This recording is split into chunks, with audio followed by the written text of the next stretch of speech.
ભક્તની રક્ષા કરવાનો ભગવાનનો સ્વધર્મ છે. તો બધા સાંભળજો.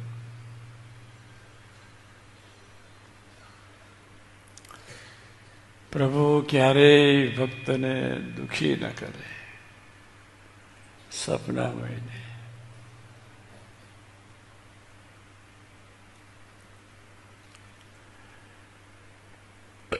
પ્રભુ અગ્નિ પરીક્ષા કરે, કસોટી કરે, રોટલા આપે. રોટલા આપે. જો બે વાત કરવાની, ભગવાનનું ભજન કરવાનું અને ઘરમાં અને મંડળમાં સુહૃદ ભાવ વધારવાનો.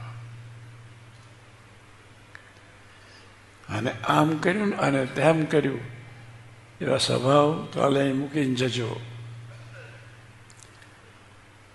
આપણને કોઈને જોવાનો, વિચારવાનો, બોલવાનો અધિકાર નથી.